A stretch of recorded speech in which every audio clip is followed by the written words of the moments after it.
Welcome viewers. আমরা প্রত্যেকদিন যে পেপার বিশ্লেষণ 6 PM এ আনার চেষ্টা করি, ঠিক আছে। আজকে আমরা 14ই আগস্টের আনন্দবাজার পত্রিকার বিশ্লেষণ দেওয়ার চেষ্টা করব। 14ই আগস্ট। তো প্রথমে যে খবরটার নজর দেব, সুমিত সরকার নামে একজন প্রখ্যাত ঐতিহাসিকবিদ ছিলেন। তিনি প্রয়াত হয়েছেন এবং 2004 সালে তিনি রবীন্দ্র পুরস্কার পেয়েছিলেন। রবীন্দ্র পুরস্কার পেয়েছিলেন তিনি কিসের জন্য? রাইটিং সোশ্যাল হিস্ট্রি বই লেখার জন্য তিনি রবীন্দ্র পুরস্কার পেয়েছিলেন। পরবর্তীকালে কিন্তু ওই নন্দীগ্রাম ও সিঙ্গুর আন্দোলনের জন্য বা সমস্যার জন্য তিনি ওই পুরস্কারটা কিন্তু ফেরত দিয়েছিলেন সরকারকে, ঠিক আছে। পুলিশ পদক এবারে স্বাধীনতা দিবসের সময় বেশ কিছু জন আইপিএস অফিসার ও পুলিশ কর্মী পুলিশ পদক পেতে চলেছেন, মুখ্যমন্ত্রী পদক পেতে চলেছেন। এর মধ্যে রয়েছেন অজয় কুমার, নীরজ কুমার সিং, দয়মন্তী সেন।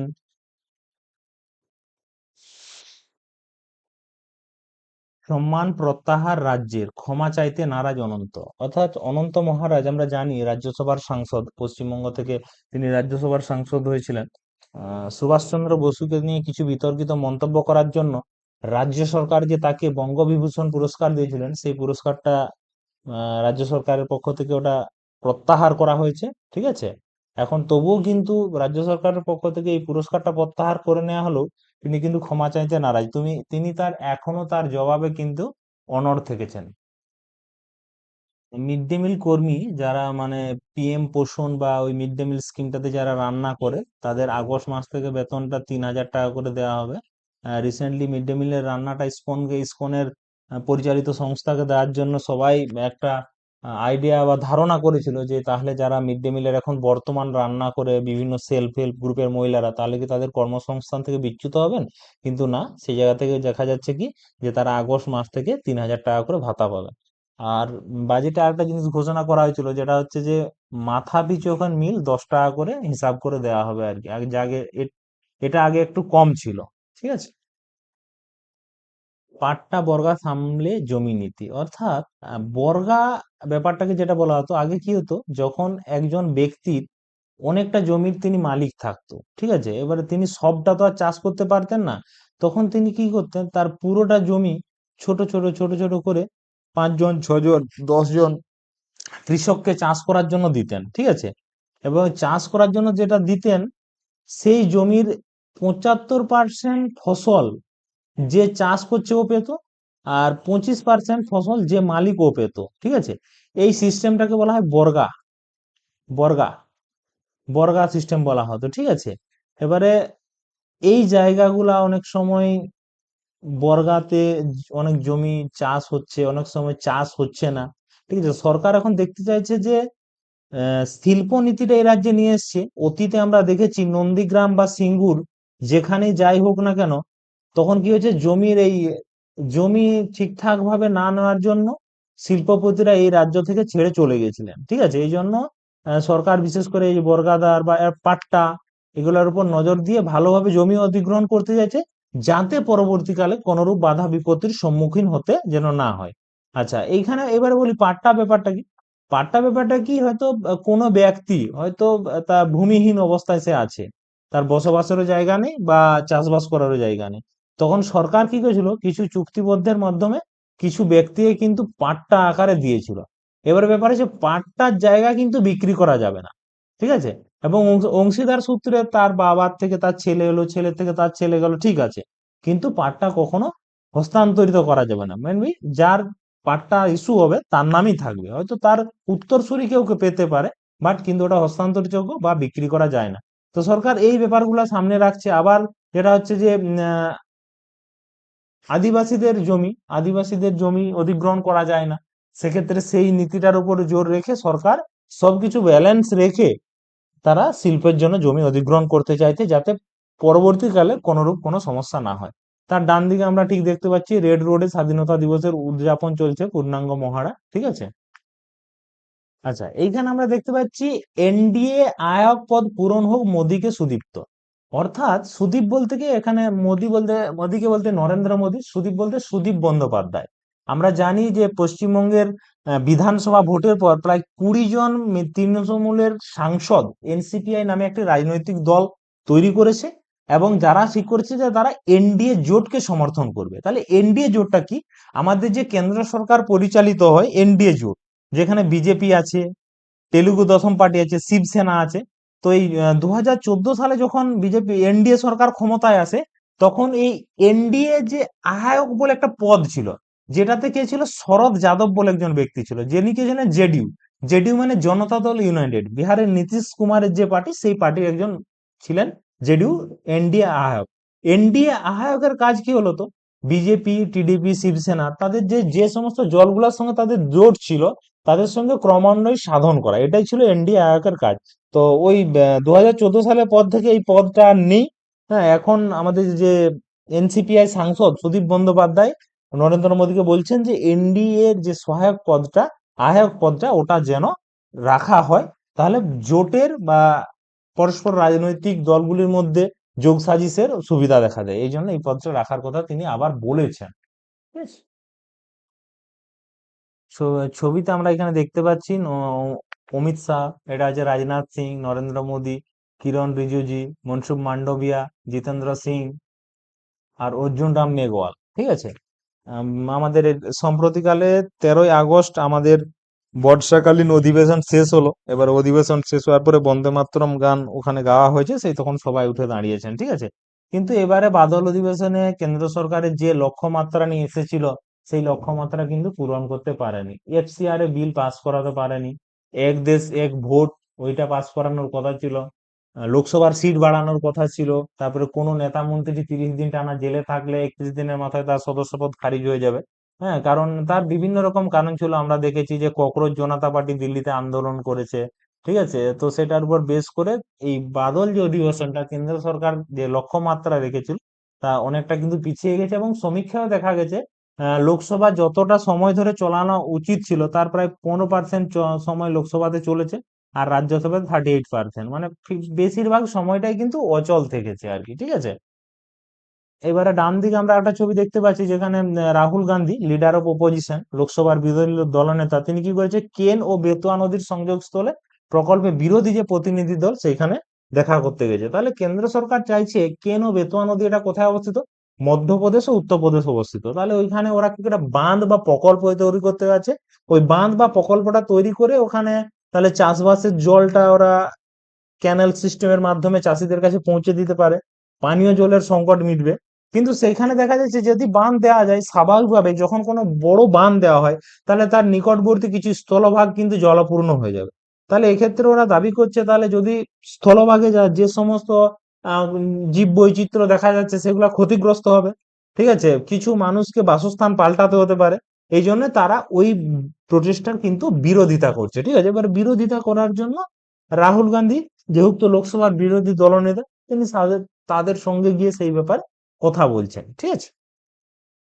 আচ্ছা, এইখানে দেখা যাচ্ছে 73% এই দ্বাদশের আগে স্কুল ছুট কেন্দ্রীয় রিপোর্টে। অর্থাৎ যে central board of secondary education, আমরা জানি কেন্দ্রীয় সরকারের বিদ্যালয়গুলা এই বোর্ডের উপর ভিত্তি করে পরিচালিত হয়। আর আমাদের স্টেটের ক্ষেত্রে West Bengal WBBSE, West Bengal board of secondary education. আর এইচএস এর ক্ষেত্রে WBCHSE, West Bengal council of higher secondary education. ঠিক আছে? এটা মাধ্যমিক, এটা এইচএস 11-12। তো এখানে দেখা গেছে যে 73% ছেলে মেয়ে মানে 12-এ উঠার আগেই তারা কিন্তু পড়া ছেড়ে দিচ্ছে, স্কুল ছুটি। এটা তো কেন্দ্রীয় রিপোর্ট।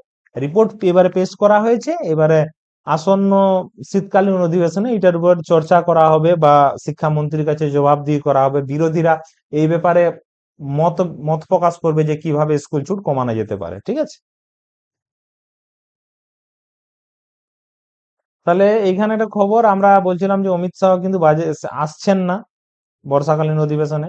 তার জায়গায় যে স্বরাষ্ট্র প্রতিমন্ত্রী নিত্যানন্দ রায়, উনি সব দিন উপস্থিত থেকে বিলগুলা মুখাপাক্ষি হচ্ছিলেন, বা পাশ করানোর যে অধিকার ছিল সেটা প্রয়োগ করছিলেন। কিন্তু এখানে দেখা গেল অমিত শাহ একদম এলো শেষ দিন, হলো শেষ মুহূর্তে। ঠিক আছে? অরুণাচলে সেনা টহল রুখছে কি চীন? রাহুলের প্রশ্নে বিতর্ক। তাহলে কি হচ্ছে, অরুণাচল প্রদেশের পাশে চীন সীমান্ত রয়েছে। তাহলে কিছু এবার বিতর্কিত জায়গায় কি হয়, সচরাচর যেটা দেখা যায়, একটা বর্ডার থাকে, বর্ডার থেকে ডিস্টেন্স কিছুটা এদিকেও মেনটেন থাকে, এদিকেও মেনটেন থাকে। তাহলে এইটা হচ্ছে এক্সাক্ট বর্ডার যদি হয়, তাহলে সেনাদের যে টহল, চীনা সেনাদের টহল এই পাশে থাকবে, ভারতীয় সেনাদের এই জায়গাটাতে কিন্তু কেউ করতে পারবে না। অনেক সময় কি হচ্ছে যে চীনা সেনারা এইটা লঙ্ঘন করে তারা মাঝে মাঝে কাছাকাছিও টহল দিতে চলে আসছে, এটা অতীতে অনেক সময় দেখা গেছে আর কি। তো সেই প্রশ্নটাই তাহলে রাহুল করছে, রাহুল গান্ধী। ঠিক আছে, এবারে বলছে যে আগামী এবারে সরকার যেহেতু আগামী মাসে যে ব্রিক্স এর শীর্ষ সম্মেলন হবে ভারতে, হ্যাঁ সেইখানে শি জিনপিং চীনের প্রেসিডেন্ট ওখানে, তাহলে সরকার চাইছে যেহেতু ব্রিক্স সম্মেলনের আয়োজন করছে এবং সেখানে চীনের প্রেসিডেন্ট শি জিনপিং উপস্থিত থাকার ব্যাপার আছে, তাহলে এখন বিরোধীরা চাইছে যদি ভালো সম্পর্ক আছে তাহলে ওরা কেন আমাদের যে সীমানার ওইখানে তাহলে লঙ্ঘন করছে। আর যদি ওরা আমাদের সঙ্গে ভালো সম্পর্ক রাখছে না, তাহলে ওদেরকে কেন আমরা ব্রিক্স সম্মেলনে ডাকবো, বিরোধীদের ব্যাপার। এবারে যারা শাসক দল আছে তারা কি দেখাতে চাইছে যে না সবকিছুই ঠিকঠাক আছে, আমরা চীনকেও ডাকবো আর আমাদের সীমানাও ঠিকঠাক আছে, কিন্তু সেটা ওখানে প্রশ্ন করার পরে ওই জায়গা থেকে বিতর্ক তৈরি হয়েছিল আর, ঠিক আছে। পঞ্চায়েতে কি হচ্ছে, পঞ্চায়েতে নানা অনিয়ম লোকায়ুক্তে আর্জি। আচ্ছা, লোকায়ুক্ত আর লোকপাল, লোকায়ুক্ত আর লোকপাল, তাহলে লোকপালটা কি? লোকপাল হচ্ছে কেন্দ্রে কেন্দ্রে কি হয়, বিভিন্ন রকম যে প্রকল্পের যে নয়ছয় হচ্ছে কিনা সেগুলো তদন্তের করার জন্য পরিষ্কার করে যদি বেনিয়ম দেখা যায় আর কি, ঠিক আছে, এবং সেখানে অভিযোগ জানানো যায়। তাহলে আমরা এই যে একদিন পড়েছিলাম যে ক্যাগ, ক্যাগ হচ্ছে অডিট করতে পারে। ঠিক আছে, অডিট করার পর ক্যাগ হয়তো একটা ফাইনাল রিপোর্ট দিল, এই টাকা এইভাবে খরচ হয়েছে, এই টাকা এইভাবে, ঠিক আছে। কিন্তু তার আগে তো আমাকে অভিযোগ জানানোর জায়গা রাখতে হবে যে এইখানে যে বিধায়ক আছে উনি ঠিকঠাক কাজ পালন করছেন না, বিডিও ঠিকঠাক কাজ পালন করছেন না, ডিএম ঠিকঠাক পালন করছেন না। তখনই কি হলো, কেন্দ্রের ক্ষেত্রে হচ্ছে লোকপাল ছিল, আর লোকায়ুক্ত ছিল প্রতিটা রাজ্যের ক্ষেত্রে এরকম একজনকে কমপ্লেন জানানো যাবে। ঠিক আছে, 1970 সালে উড়িষ্যা সরকার প্রথম এটা বিল পাস করে, কিন্তু 1971 সালে মহারাষ্ট্রে প্রথম কিন্তু লোকায়ুক্ত কিন্তু নিযুক্ত করা হয়। ঠিক আছে, পরবর্তীকালে 2011 সালে আন্না হাজারে এই ব্যাপারে আন্দোলন করেছিলেন। ঠিক আছে, এবং 2013 সালে এটা বিল আকারে পাস করানো হয়েছে। ঠিক আছে, বর্তমান পশ্চিমবঙ্গের লোকায়ুক্ত আছেন রবীন্দ্রনাথ সামন্ত, আর ভারতবর্ষের লোকপাল আছেন অজয় মানিকরাও খান উইলকার। ঠিক আছে, আর প্রথম যদি পড়ে অনেক সময় স্ট্যাটিক জিকে হিসেবে পড়ে যে ভারতের প্রথম হচ্ছে লোকপালকে, সেটা হচ্ছে পিনাকি চন্দ্র ঘোষ। পিনাকি চন্দ্র, রাজস্থানে একটা প্রকল্পের বিজ্ঞাপন দেয়া হয়েছে, আমরা দেখতে পাচ্ছি রাজস্থানের মুখ্যমন্ত্রী ভজনলাল শর্মা, ইনি হচ্ছেন নরেন্দ্র মোদী। তাহলে গ্যাস ও আধারের সংযোগ করতে বলা হয়েছে যাতে ন্যায্য মূল্যে পাওয়া যায় আর কি। এবারে ওই সংযোগ করার সময় কি সার্ভারের প্রবলেম হয় বিভিন্ন সময়, অসুবিধা দেখা দেয় বিভিন্ন জনের, তো সেটা নিয়ে অনেক এবারে ক্ষোভ তৈরি হয়, যেটা স্বাভাবিক ব্যাপার আর কি। চন্দ্রশেখরের উত্তর সুযোগ বিশেষ কমিটি, টাটা সন্সের তাহলে বিদায়ী চেয়ারম্যান কে ছিল এন চন্দ্রশেখরন। ঠিক আছে, উনি যেহেতু ইস্তফা দিয়েছেন আর পদে থাকবেন না, এই জন্যই তার উত্তরসূরি খুঁজতে চেয়েছে। এবার রাজ্যে স্কুল পড়ুয়ারা আবার আন্দোলনের পথে। তাহলে এতদিন আমরা দেখেছিলাম ককরোচ জনতা পার্টির আন্দোলন হয়েছিল, দিল্লিতে হয়েছিল। ঠিক আছে, ওই নিট পরীক্ষার জন্য।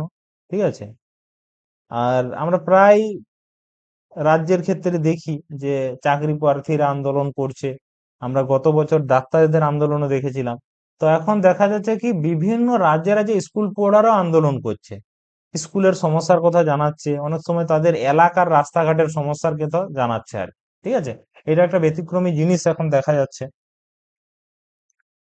আমরা জানি 2027-এ ওয়ান ডে বিশ্বকাপ আছে 2027 সালে। তো সেখানে ওই রোকো বলতে রোহিত শর্মা আর বিরাট কোহলিকে খেলা নিয়ে খুব আলোচনা হচ্ছে আর কি। তখন বলছেন যে সম্প্রতি আমরা দেখলাম 2026 ফুটবল ওয়ার্ল্ড কাপে 39 বছরে লিওনেল মেসি আর্জেন্টিনা তিনি খেলেছেন। তাহলে উনি যদি 39 বছর খেলতে পারেন, তাহলে আমাদের রোহিত শর্মা বিরাট কোহলি কেন নয়, এটা প্রশ্ন করছেন আমাদের প্রাক্তন স্পিনার হরভজন সিং। আচ্ছা, ঘূর্ণিঝড়ে গিলদের চিন্তার কারণ আমরা জানি শ্রীলঙ্কাতে 15 আগস্ট থেকে টেস্ট শুরু হবে, সেই ব্যাপারে গৌতম গম্ভীর, শুভমন গিল, কুলদীপ যাদব, রবীন্দ্র জাদেজা এরা পিচ পরীক্ষা করছেন। ঠিক আছে, আচ্ছা এইদিকে আমরা খবর রেখেছি বাংলাদেশের সঙ্গে অস্ট্রেলিয়ার খেলা হচ্ছে, যেখানে হাসান মাহমুদ নামে একজন বোলার, তিনি 6 উইকেট নিয়েছেন। ঠিক আছে, এবং অস্ট্রেলিয়াকে 198 রানে অল আউট করিয়ে দিয়েছেন। ঠিক আছে, তিনি ব্যক্তিগতভাবে 17 ওভারে 55 রান দিয়ে 6 উইকেট নিয়েছেন হাসান মাহমুদ। আমরা জানি যে আমাদের কমনওয়েলথ গেমসে জুডোর 48 কেজি বিভাগে স্বর্ণ পদক পেয়েছিলেন অস্মিতা দে। অস্মিতা দেকে কিছুদিন আগে ত্রিপুরার সরকার সম্মানিত করেছিল, এরপর আমরা দেখছি ইস্ট বেঙ্গলও সম্মানিত করেছে। কারণ কি, বাঙালি যেহেতু, আর আমাদের পশ্চিমবঙ্গের পরীক্ষার ব্যাপারে ওই নিয়ে আসাটা কিন্তু চান্স আছে, যেহেতু উনি একজন বাঙালি। সবাইকে অসংখ্য ধন্যবাদ যারা এতক্ষণ সময় ধরে আমাদের এই ক্লাসটা দেখেন বা আমাদের চ্যানেলটা লাইক করেন, ফলো করেন। তাদের সবার উদ্দেশ্যে বলি, যদি কোনো মতামত থাকে অবশ্যই কমেন্ট করে জানাবেন, আর লাইক করবেন, শেয়ার করবেন এবং পরিচিতদেরকেও বলবেন এই ব্যাপারে। ঠিক আছে, ধন্যবাদ, ভালো থাকুন, সুস্থ থাকুন, জয় হিন্দ।